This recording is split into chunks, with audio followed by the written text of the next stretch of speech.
我独称侯府16载，将军归来后，却抬外室为平妻。他说，咬娘陪我戍边多年，吃尽苦头，这是他应得的。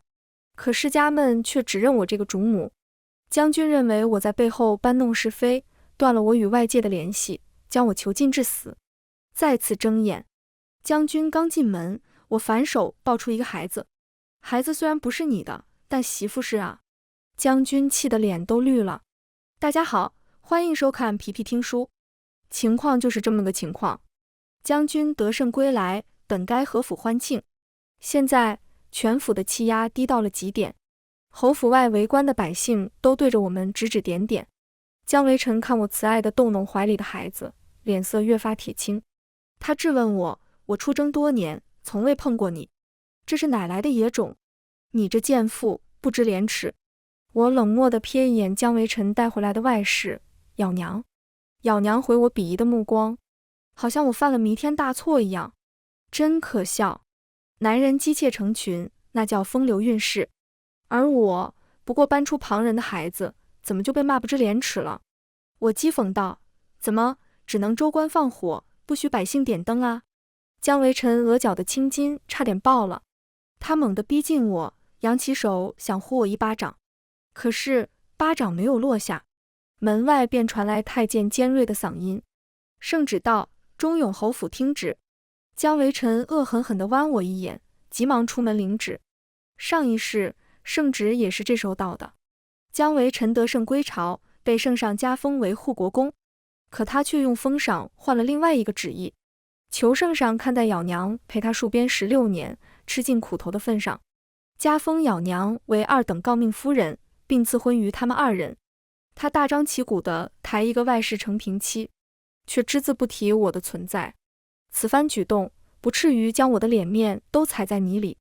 当时我气疯了，他却斥责我善妒，骂我：徐志荣，你在京中侯府享福时，咬娘却在边疆苦寒地陪我戍边。他为我吃了多少苦，受了多少非议，凭什么你好处全占，他却连个名分都没有？这都是他应得的。就这样，姜维晨以平妻之礼与咬娘高调成婚，他以为这样做就能让咬娘取代我的位置。可他们婚后，咬娘并没有得到应有的体面。京城不比边境，豪门望族的交往，彼此关系错综复杂，有许多繁文缛节。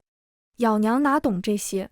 她大大咧咧、有意无意的一句话，轻易得罪了其他世家。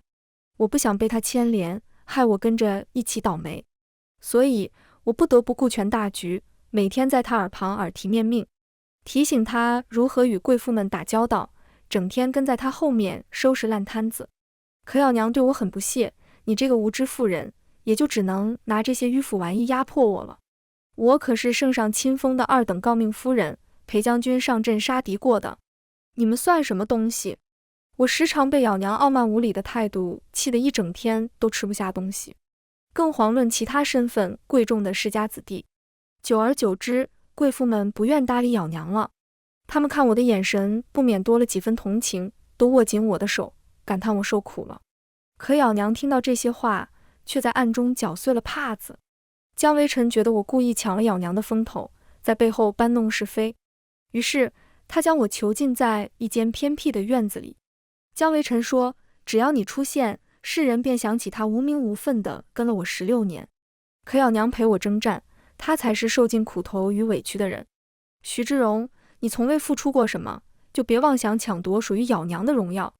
他断绝所有我与外界的联系，将我孤苦伶仃地关在偏院。我求姜维晨与我和离，放我离去，可他目光闪烁了一下，却没回话。他将我囚禁致死。死前我才明白姜维晨为何耗着我。他若为了咬娘休弃我，世人会骂他负心薄情，有辱名声。死前我总算看清他自私的本性，我含恨而终。所幸再度睁眼，我重生回姜维晨打胜仗的前1年，上苍待我不薄，居然留给我1年的准备时间。于是我为他准备了一份大礼，这回除了他的册封圣旨，还多了一道圣旨。眼下侯府上下100余人都跪在院子里听旨，门外看热闹的百姓也都竖起耳朵听着。圣旨1，徐氏之嫡女冰雪聪明，玉雪可爱，赐封福喜狄公主。徐氏抚育福喜狄公主劳苦功高，册封为一品虞国夫人，可自由出入宫闱，钦此。圣旨二，姜维臣护国有功，劳苦功劳，加封护国公，钦此。公公宣完圣旨，忽而凑到姜维臣耳边，公公低声耳语：圣上听闻护国公在边疆时，便与一外室以夫妻自居。护国公既与虞国夫人没了情谊，那就赶紧签和离书，别耽误虞国夫人的青春。公公说的极其隐晦，可在场的人就算是个白痴也觉察不对劲。门外的百姓早已炸开了锅，议论纷纷。护国公常年在外打仗，如何让主母受孕？我看护国公改叫绿国公算了，哈哈。圣上无故允许朝廷命妇自由出入宫闱，该不会想效仿前朝杨贵妃，你们懂的吧？啧，这福喜狄公主八成是皇帝的种。姜维臣自然听到百姓的指指点点，他越听脸色越青，指着我，手因为压抑的愤怒而颤抖。圣上为何只称你为徐氏？要知道，已婚妇人应在姓氏前冠夫姓。我似笑非笑地瞟了姜维臣一眼，而后低头看怀中的福星，传旨公公眼珠子转溜一圈，也上前逗弄我怀中婴儿。福喜狄公主可真是粉雕玉琢。公公面上谄媚，实则补叨道：您瞧瞧，这眉眼和陛下多像啊！我含笑不语，却连忙赏赐公公一托盘的金子。而我身后的姜维臣却突然活生生呕出一口老血，在下人与咬娘的惊呼声中，姜维臣气晕了过去。姜维臣晚上才清醒，我坐在他床边，安静地翻看医书。我们徐家世代行医，我爷爷更是先皇亲封的国医圣手，而姜家为武将世家。当年圣上想要赐婚于他，好叫他出征前为姜家留种，可圣上便属京城适龄女子，眉头却皱得老高。因为手握100万大军的大将军和朝中哪个权臣联姻，都能威胁地位。最终皇帝把目光落在太医院里，太医世家算得上体面，却又远离权力核心，而太医每年培养大量的医者，可做姜维臣的随行军医，乃是天作之合。于是皇帝大笔一挥，将我许配给姜维臣。当时皇帝握着我爹的手，你们守着将军府，便是替朕守住了江山。我爹一激动，把太医院大部分的精锐都充作嫁妆，拨给了姜维臣。我们成婚第2日，姜维臣便带着我的嫁妆去了北疆。我们徐家虽不能为姜维臣冲锋陷阵，但也在后方救死扶伤。而我独称侯府16载，兢兢业业，不敢有一丝懈怠。我自认为没有对不起姜维臣的地方，却不成想他班师回朝那日，也是我噩梦的开始。我被床上的动静拉回现实。姜维臣睁眼见到我，顿时火冒3丈。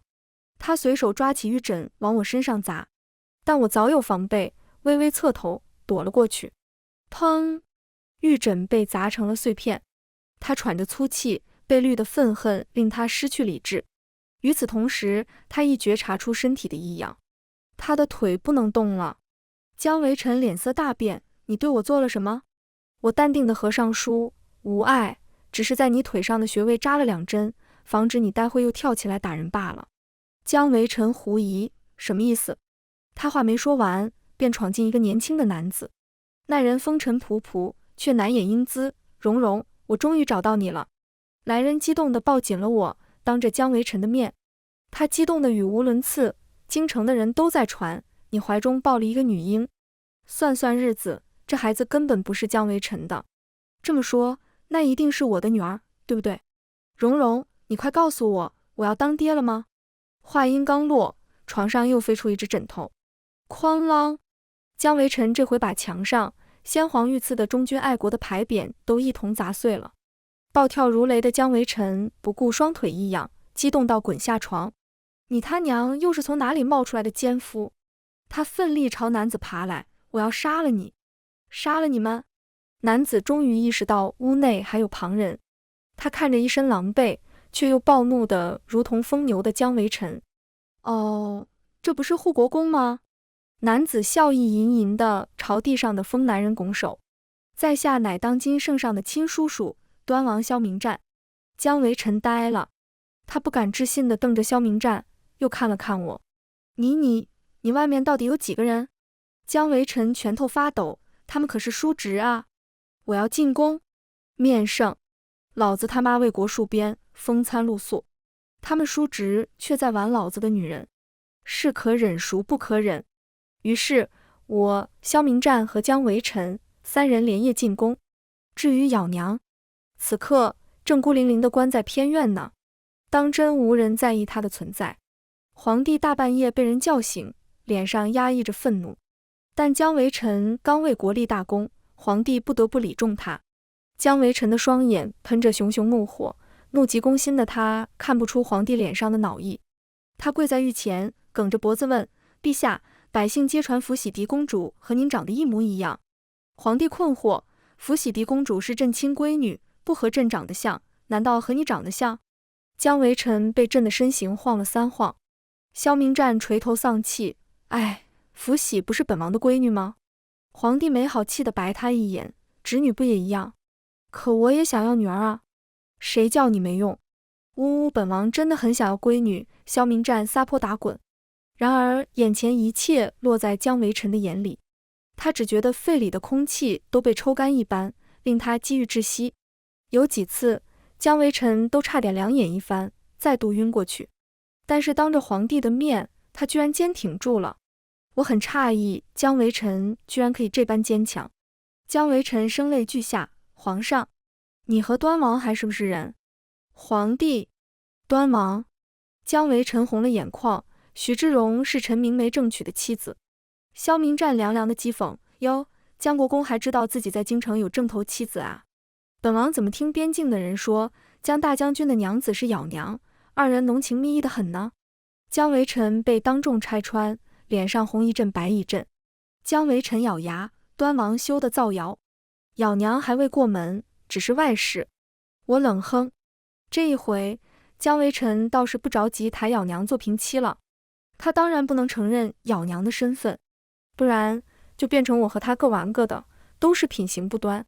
他无法站在道德制高点上谴责我们。果然，姜维晨否认萧明湛的话后，抛出重磅炸弹：皇上，淫人妻女，乃无道昏君所为。陛下此举是寒了边疆100万将士的心啊！殿内的气氛刹那间凝固了一般。姜维晨一副受到奇耻大辱，恨不得当场撞柱而亡的架势。皇帝露出困惑的眼神。我连忙补充：回禀陛下，姜维晨以为福喜狄公主乃臣妇与陛下苟且所生。皇帝惊得下巴快掉了，他以为自己在梦游，才听到如此荒唐的言论。他甚至恶狠狠地掐了自己的大腿，吃痛地倒吸一口凉气后，皇帝气恼得满脸涨红，重重地拍桌：荒谬！朕瞧护国公还未睡醒，来人，拖下去把他打清醒了再回话。皇帝这回真被姜维晨激怒了。就这样，姜维晨还没来得及喊冤，就被御前侍卫拖出去打了几十个大板子。皇帝的脸黑得跟锅底似的，问我姜维晨大半夜的发什么疯。我怕皇帝迁怒于我，立即跪下喊冤：陛下圣明。姜维晨误以为臣妇不忠，在府上时便想打死臣妇，臣妇也想拦住他，让他别乱来，可他不听解释，还硬要拉臣妇进宫当面对质。臣妇只是弱智女流，如何违抗得了他？萧明湛站出来为我说话：皇上，我也可以作证，刚才在姜府，他也拿枕头砸我，还把御赐的忠君爱国的牌匾也砸坏了。皇帝额角青筋暴起：姜维晨这是要反了天！我额头贴地，装出娇弱害怕的样子，可我的嘴角却止不住的上扬。姜维晨这回完了，侍卫们的效率很高，我还没笑够，姜维晨就被人抬回殿内。此刻，姜维晨趴在地上痛苦呻吟，皇帝却黑着脸端坐在龙椅上。皇帝气得胡子都翘起来：姜维晨，朕是看你为国戍边，劳苦功高的份上，这才尊你一声护国公。可即便你功高震主，也万不可这样污蔑福喜狄公主的出身。福喜狄公主乃朕与皇后所生，朕念着你为国戍边，徐氏独守侯府，怕将来你们膝下无子女尽孝，便将朕的女儿记在徐氏名下。这是旁人想都不敢想的殊荣，可谓开国头一遭。朕想给你惊喜，你却还朕惊吓。朕瞧你真是猪油蒙了心。你在边疆与不入流的女人不清不楚，自己不忠不贞，回京后看谁都不干不净。你这种蠢货，如何有资格领兵打仗？即刻起，朕褫夺你封号，命你立即上交虎符，回府闭门思过，无诏不得出府。皇帝不等姜维臣辩驳，愤然拂袖离席。于是我们3人被丢出皇宫。姜维臣仅仅因为自己的无端猜测，不顾皇家体面，半夜闹进宫，搬弄是非，还当面污蔑皇帝淫人妻女，算是彻底得罪了皇帝。皇帝痛斥姜维臣功高震主，便说明再也不会重用姜维臣了。他犯了君王大忌。我估计姜维臣再赖着不走，皇帝会控制不住自己杀人的心情。被赶出宫的路上，姜维臣总算回味过来了。他骂我，是你故意挖坑引我跳。我理直气壮，是啊。他气得又想打我，可我翻出一枚银针，冷冷地与他对峙。我肯定是打不过他的，但我们同住一起，我有的是机会暗算他。他大约想到什么，只能拂袖而去。1年前，我倒是真想过绿了姜维臣，可转念一想，为了这么个人渣，何必把自己搭进去？不值当。于是我开始给姜维臣挖坑。我进宫找皇帝哭诉，说姜维臣常年在外打仗，夫妻分隔16年。我还没给姜维臣留下个一儿一女，就过了最佳生育年纪。我怕侯府绝后，老无所依。子嗣乃是头等大事。姜维臣为国尽忠，却落得夫妻分离，老无所依的下场。皇帝怕寒了将士们的心，于是他将福喜嫡公主寄到我名下。皇帝承诺，等公主长大，招个驸马，让皇室后裔给我们养老送终。这是天大的殊荣。我当场欣喜若狂地叩谢皇恩。皇帝想传旨给姜维臣，却被我拦截了下来。福喜嫡公主当时还很小，身娇体弱，经常容易生病。我想把公主养到3岁，再将这个好消息告诉姜维臣。其实皇帝敢把公主抱给我养的重要原因在于我出身医学世家，宫中婴儿容易早夭，福喜嫡公主给我养，或许反而能够长大，这是一举两得的美事。皇帝便默许我的做法，但从姜维臣踏入侯府的一刻，我却故意引导他，让他以为我绿了他。宣旨公公亦被我收买，打的就是一个信息差。福喜嫡公主就是我给姜维臣挖的第一个坑。自那以后又过了半年，我又跑到皇帝面前下眼药。我把姜维臣在边境另娶的证据呈到御前，我拉上徐氏一族之人，齐刷刷地跪倒在皇帝面前。我才是皇帝御赐的正头妻子，姜维臣却和别的女人在边境立了个小家。我要状告姜维臣藐视圣意，自请和离。皇帝很是震惊，因为这件事往小了说，是姜维臣恋爱脑，养个外室而已。可往大了深思，一个手握100万大军的将军，竟不把御赐的正头娘子放在眼里，而与边境女子厮混。要知道，什么东西沾了御赐2字，那就不再是寻常小事。他姜维臣今天把皇帝的赐婚旨意抛之脑后，明天就可以把皇帝的其他旨意丢到一边。皇帝将我赐婚给姜维臣，不就担心掌控不了姜维臣吗？现在姜维臣阳奉阴违，早不在皇帝的掌控之中，所以我就故意用皇帝最担心的事离间他们君臣。可皇帝沉默了很久，这才叹了口气。边境战事到了最关键的时刻，万不可出一点纰漏，动摇军心。这场战事，前方冲锋陷阵的战士很重要，后方救治伤患的军医同样重要。若让军医和将士们知道你们离心离德，这仗还怎么打下去？徐之荣，你且忍一忍。朕知晓，你独守侯府16载，守的不单是深宅内院，守的是万里江山和百姓安宁。半年前，皇帝要顾全大局，皇帝要我忍，他亦隐忍不发。可是现在姜维臣打完仗，对皇帝不再那么重要，那他过往犯下的错误就成了皇帝最不能容忍的缺点。上一世，姜维臣以军功换取咬娘为平妻，歪打正着戳中帝王心事，才得以保全一世平安。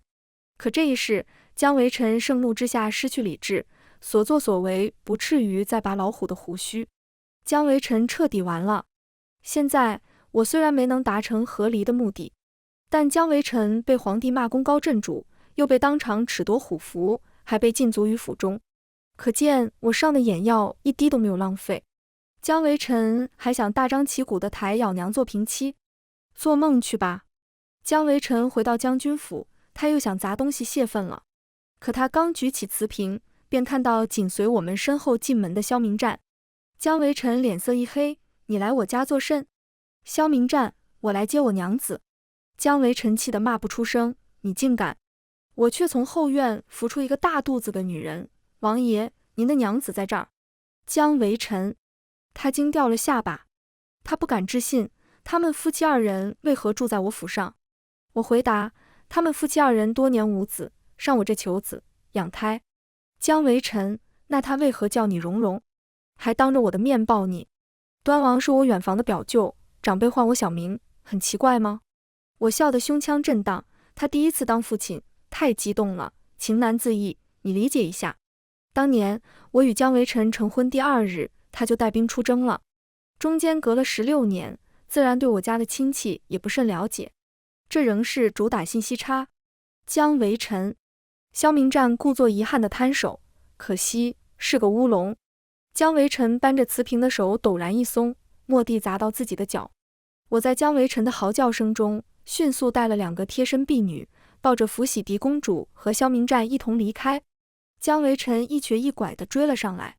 姜维晨，你是我姜府主母，大半夜要上哪儿去？萧明湛冷笑，自然去我王府帮王妃养胎，难不成跟你一起被关致死？姜维晨又被噎着了。第2天，皇帝在城中张贴皇榜，澄清福喜狄公主的来历，这才止住外界谣言。好事者们没有八卦可打探，也就各自散了。我在端王府里住着，但我知道想要逼姜维晨与我和离，却不是一件容易的事。但这一事，没我在他们身后收拾烂摊子，姜府又能撑到几时呢？在姜府倒塌之前，我要为自己壮士。所以，除了替端王妃安胎，我也时常去显贵人家的后院一诊。上一世，我顶着后府主母的身份出门应酬，在风光，那也是借了姜维晨的风光。所以，重活一世，我要凭借自己的本事风光。我不再一头扎进太医院，埋头研究如何让受伤士兵的伤口快速复原的药方。我把目光转向没有姜维晨的世界，才知晓世家的后院亦有许多值得我帮助的人。端王妃月经不调，月信时腹痛难忍，很难受孕。侯府老太君生了3个儿子，年老后打个喷嚏都漏尿，受了感染，排尿时疼痛难忍。丈夫寻花问柳，致使妻子下体瘙痒，常有异味。这些都是他们问诊时难以同身为男子的太医张口的事。他们沉默地忍受着病痛，如同他们被困于后宅之中，不被重视，不被外人知道的一生。小小的后宅从来不是束缚我灵魂的牢笼，它是让我施展本领的自由天地。我出身医学世家，自小耳濡目染，精通医术。这一年，我转攻妇科，常常奔波于各大世家侯府的后院，为他们治疗隐疾，记录病症与药方，整理成册，方便后人学习和查阅。我不收1分诊金，只到处送人情。渐渐的，我的名气传入后宫，成了后妃们的座上宾。皇后更视我为左膀右臂，嘱咐我尽快整理笔记，以后在太医署开设女医学堂，推广至全国，好叫其他地区的女子也能得到福音。这才是皇上赐我自由出入宫闱的真相。我奔波劳碌，为了他们，亦是为了自己。姜维晨能以夫君名义限制我的自由，他能阻挡源源不绝上门求医的贵族妇人和贵妃们吗？这一世，任何人都不能限制我的自由。但我低估姜维晨的恋爱脑。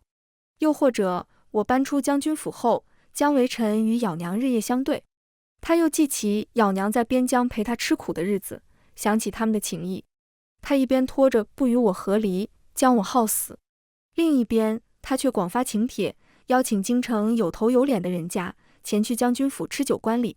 他以正妻之礼与咬娘3拜高堂。他说道，咬娘虽不是我的正妻，胜似我妻。100年之后，后人只会记得我与咬娘在边疆共退敌寇，记得我忠君爱国，亦记得咬娘巾帼不让须眉。他恨不得找人当场编写一段他们二人共为边疆荡气回肠的爱情故事，他要人人传颂他的美名，赞美他们的爱情，好借舆论之风扭转他在皇帝心中的形象，让皇帝念起他的好。可惜的是，当场便有人反驳，你既认为咬娘是你正妻，你何不与虞国夫人和离后，再明媒正娶？虞国夫人和离后，再不用背着将军夫人的名头关在深宅后院，也能下一馆坐诊。这是多少人日夜盼望的好事啊！据说咬娘被明媒正娶4个字刺激得当场落泪，一把扯下红盖头，掩面跑开。姜维晨被对得灰头土脸，几乎下不来台。所谓的婚宴最终潦草收场，我送了1年的人情，在这一刻发挥了作用。可姜维晨把婚礼上被人骂得下不来台的过错，全赖在我的头上，全都怪他。姜维晨怒得掀桌，好好的主母不在家待着，到处丢人现眼，害我落人把柄。他虽被禁足，但皇帝却没禁别人的足。于是他让咬娘回军部，借了几10个心腹旧部，率众请我。他们找到我时，我刚替端王妃看完诊，两人坐在花厅里喝茶谈笑。咬娘骑着比人还高的骏马，穿利落的铠甲，挥舞红缨枪时，很是飒爽。这一队人马上过战场，杀过人，硬闯端王府时，看门的小厮竟没拦得住他们。几10个全副武装的战士往后院一站，当真是杀气腾腾。后宅没见过世面的女人们都被镇住了。咬娘坐在骏马上，居高临下地盯着我，你们这群深宅妇人，也就只剩背后嚼舌根的本事了。可若不是我与将军在前线杀敌，你们这帮豪门贵胄如何安然坐在堂下编排我们的是非？一群头发长见识短的无知妇人，当真狼心狗肺，无耻！他傲然地环视花厅内，花厅里的豪门贵妇笑容全僵在脸上。我一直知道咬娘有股傲气，她觉得她上阵杀敌是魏国的女英雄，不似我们这群深宅夫人，只能依附男人。她看不起我们，所以一出口总容易得罪人。上一世我跟在她身后耳提面命，他们出身高贵，祖上不少人都为王朝立下汗马功劳。咬娘却不耐烦地推开我，你就会拿些陈芝麻烂谷子的就是压我。我与将军在边境斩杀敌军首领时，你们这群妇人只会躲在后院念叨昔日荣光。他被姜维晨捧太久了，当真是目空一切。我勾了勾唇角，这一世我倒看看这场闹剧如何收场。我朝身旁婢女使了个眼色，身旁婢女悄无声息地退下去。而后我淡定地喝了一口茶，讥诮道：将军的私兵便可以随意擅闯他人后院吗？这般行径倒与兵匪无异，休得泼我们脏水。咬娘怒气冲冲地将红缨枪对准我，我奉将军之令，将你这搬弄是非的妇人擒回去审问。看得出来，他将那日被当众羞辱的愤怒全撒气到我身上。我笑了起来，咬娘，在京城只有大理寺缉拿犯人时才可用审问一词。我身旁被震慑的妇人们也都醒悟过来，他们纷纷议论，这里不是江府，你们岂可擅闯他人府邸？真是反了天了，你们眼里还有没有王法了？咬娘的嚣张气焰矮了半分，但她不愿在我面前落了下乘，咬紧牙关，虚张声势道：女子出嫁从夫，我抓着贱妇回去，行的是家法。咬娘一边说着，忽而抓住关键，她立即腰杆挺直，对，就是家法。这贱妇出言不逊，不敬丈夫，犯了妇德；贱妇乱嚼舌根，败坏江府名声，犯了妇言；贱妇不在家相夫教子，却在外惹是生非，犯了妇功。3从4德，她犯了4条。我执行家法，将她带回去教训，这有何不可？她话音落，全场皆静寂。她搬出的是汉朝班昭所著女诫，可我朝自太祖以来，风气开放，出过女皇、女将军，亦有公主2嫁、3嫁的先例。她口中的女诫，却不是每个女子都必须遵循的准则。我慵懒地往后靠，懒洋洋道：那你呢？你若3从4德，怎在边疆与我的夫君无媒苟合？咬娘刹那间脸色大变，她恼羞成怒，提枪纵马朝我奔来。可后院的家丁和护院早已赶来，与咬娘一行人打在了一起。端王妃握住我的手，安慰道：“侄女别怕，便是拼尽端王府全部力量，本王妃也要护你周全。”我本是冷心冷肺，可听端王妃一席话，却忽然红了眼眶。她一个孕妇，却愿意为我挺身而出。原来并不是所有人都像姜维晨那般狼心狗肺，世人受了我的好，自会投桃报李。这场闹剧最终以萧明战率禁卫军冲进后院而告终。人是我派婢女通知的，但我没想到萧明战带的人几乎把后院围得水泄不通。哪个不长眼的混账敢动本王侄女？萧明战卷起长袖，叉腰冲进来。咬娘一行人看大势已去，不得不当场缴械投降。我站了起身，居高临下地盯着咬娘。她被禁卫军围成一圈，明晃晃的刀枪对准了她。她不情不愿地把手中的红缨枪扔在地上，怨愤地瞪我：“有本事跟我打，找帮手算什么能耐？人并不是靠逞凶斗狠才彰显能耐。”我语气平静道：“你在前方杀敌，守护的是一方疆土；我在后院救人，亦是守护一方平民。咬娘，你并不比我高贵到哪里去。”那日被咬娘指桑骂槐的贵妇们群起激愤，他们联名上书，请求圣上严惩护国公府。姜维晨指使咬娘和军中旧部私闯王府，侮辱命妇，目无王法，嚣张跋扈，大逆不道。他犯了众怒，百官请求皇帝杀咬娘泄愤。我以为胜券在握，再一次跪在御前，请求圣上下旨准我与姜维晨和离。但皇帝没有正面回应我的请求，他命我将福喜狄公主送回宫中。皇帝说，那日你们明刀明枪的当众对峙，朕唯恐公主受惊，日夜难寐。朕是皇帝，更是父亲，望你理解。皇帝不是蠢人，终于看出我的算计，迁怒于我。但他看在皇后命我整理医案，为以后开设女医学堂之事，不与我计较。但姜维晨和咬娘没那么好运气了。圣上派重兵围困姜府，只进不出，以免姜维晨再闹出什么更大的动静。以前是禁足姜维晨一人，现在是软禁整个姜府。我将公主还回宫时，对福喜公主扣了3次响头，罪妇没能护公主周全，万望公主海涵。公主尚是襁褓女婴，她见奶娘抱着她与我渐行渐远，忽而嚎啕大哭。皇帝没有罚我，亦没有进一步处置姜维晨。因为近几日边关传回急报，契丹有几支游兵频繁侵犯我边境村落，意图不轨。姜维晨刚走，契丹人便死灰复燃，可见姜维晨对契丹人有震慑力。我知道皇帝留着姜维晨是为了将来边关再次告急时再启用他。为此姜维晨很是得意，他托人给我传信，等着，只要本将军死咬着一日不和离，早晚有一天新仇旧恨一起算。我和姜维晨已然撕破脸皮，他不会放过我的。萧明战安慰我，侄女放心，有表舅在，谁也不能伤你分毫。我却说，契丹人来的未免太过巧合，不妨派人查一查，其中可有什么猫腻。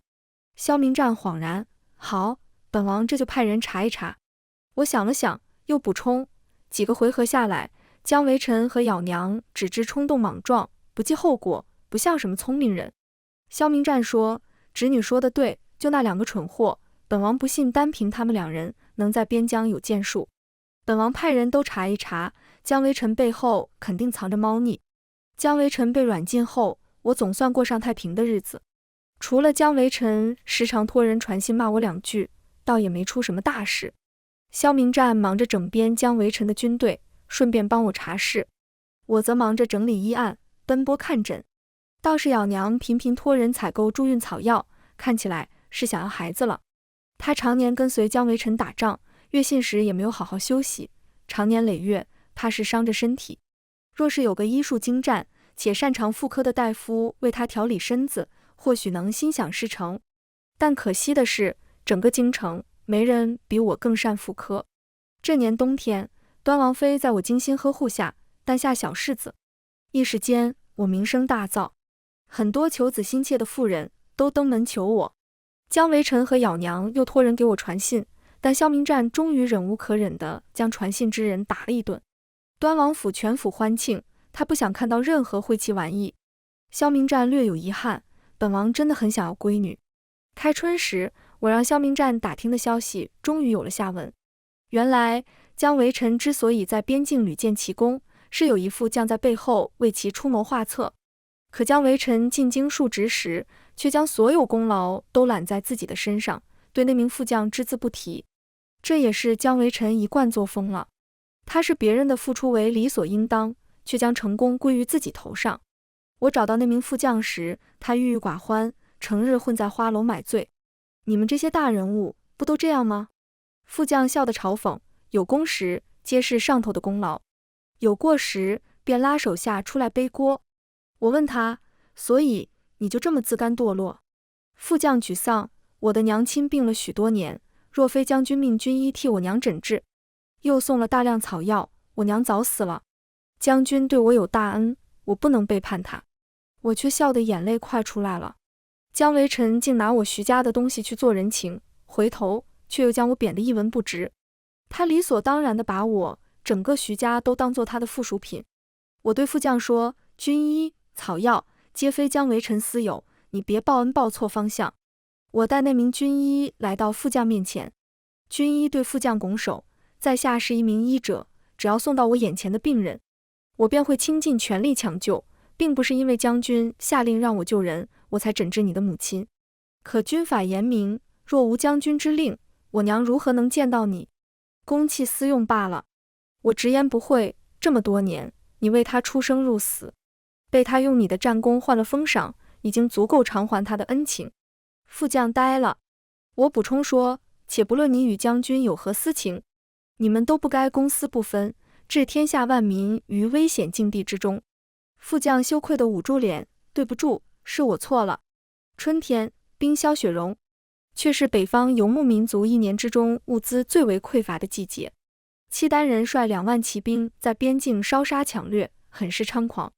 但皇帝对姜维晨的态度却很复杂。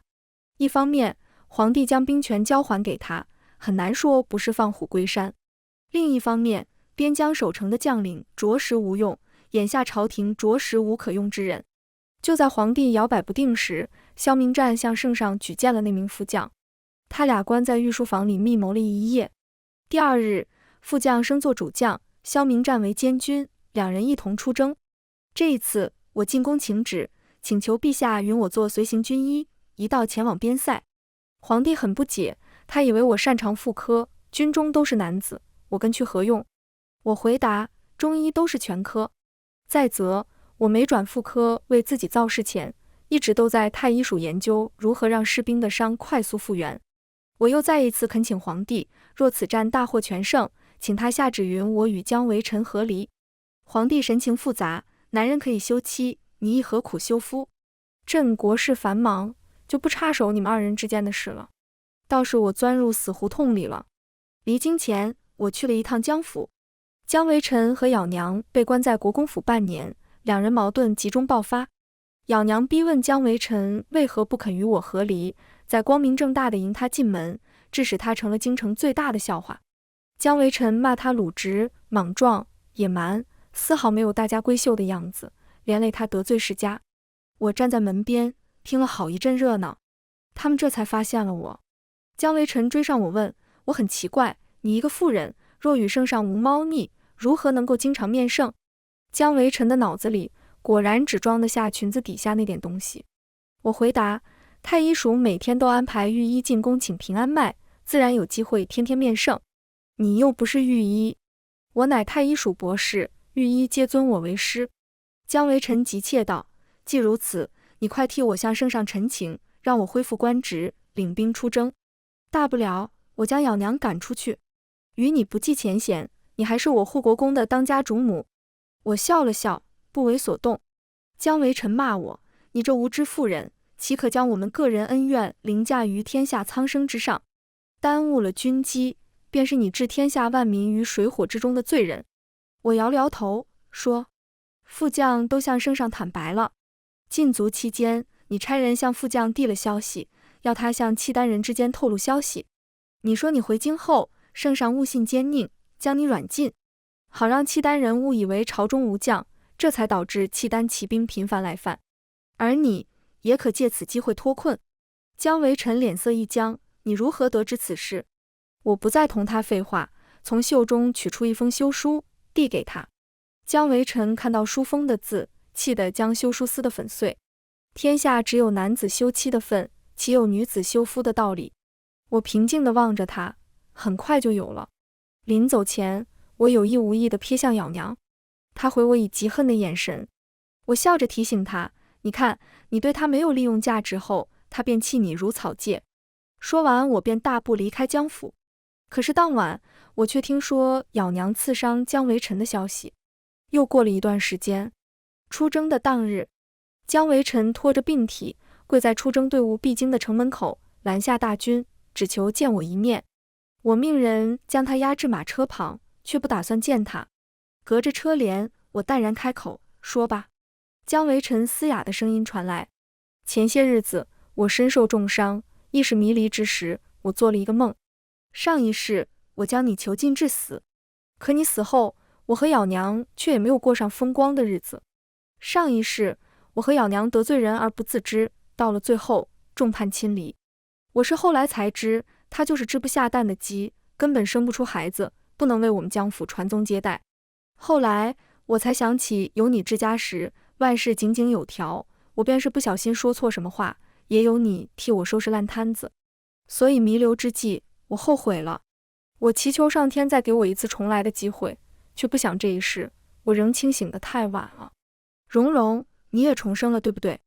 既如此，我也知道错了，不如我们冰释前嫌，重归于好。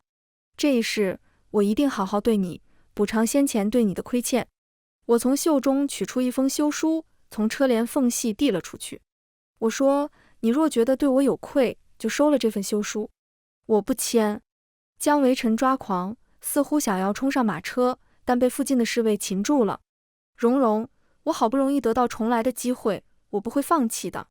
他冲马车大吼。终于，我掀起马车的帘子，却不是对着姜维臣。我冲萧明战招了招手，圣上下令姜维臣软禁府中，他却罔顾圣旨，私自出逃，该当何罪？违抗圣旨者，诛。萧明战回答。我放下车帘，说，我们走吧。萧明战会处理好姜维臣。我的马车跟随大军缓缓离开了城门口。到了边疆，我会继续完成未完的事业，也会开设学堂，培养女医，造福女性。